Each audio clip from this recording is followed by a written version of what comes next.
घराच्या चार भिंतीत सणाची चाहूल उमटू लागली आहे. आता या उत्सवाला आकार देण्याची वेळ आली आणि आम्ही निघालो. प्रत्येक प्रवासात काही थांबे असतात.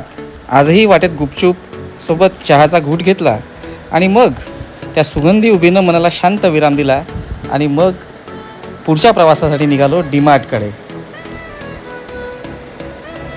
डीमार्टमध्ये पोचलो. प्रचंड गर्दी होती आणि ती गर्दी बघून आम्ही डीमार्टमध्ये प्रवेशच करू शकलो नाही आणि बाहेर आलो आणि बाहेर येऊन काही थोडीफार घरगुती कामासंबंधी अत्यावश्यक असलेले काही वस्तू आणि काही साहित्य खरेदी केले आणि तिथनं थेट निघालो तापडिया सिटी सेंटर मॉल.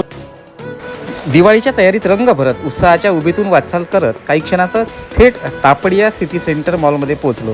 रस्त्यावरच्या हलक्या गर्दीतही सणाची चाहूल जाणवत होती. प्रत्येक पावलावर आनंदाची लय मिळत होती आणि यात हृदयात एक वेगळाच उत्साह उमटत होता. घराच्या उबदार वातावरणातल्या त्या सणाच्या सुरुवातीसारखा. खरेदीची हलकी गडबड आणि सणाची चाहूल एकदम जाणवू लागली. घरगुती साहित्य, किराणा, भाऊबीजेसाठी, बहिणीसाठी गिफ्ट, फराळाच्या वस्तू यांची शोधयात्रा सुरू झाली. प्रत्येक रांगेत, प्रत्येक दुकानात नवे रंग, नवे सुवास आणि नवे उत्साह उभा होता.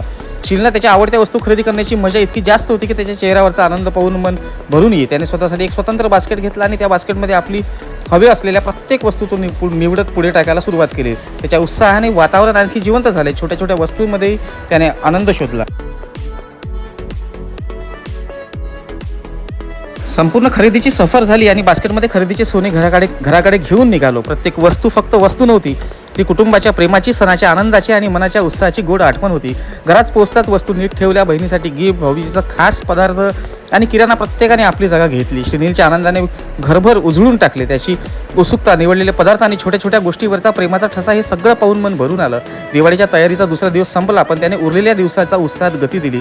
आजचा प्रवास शिकवतो, सण फक्त सोने रंग खरेदी नाही. सण म्हणजे कुटुंबाची एकत्रित तयारी, आनंदाच्या क्षणांची वाटचाल आणि प्रत्येक छोट्या क्षणात भरलेली प्रेमाची ऊब. आणि हाच आहे दिवाळीचा खरा आनंद.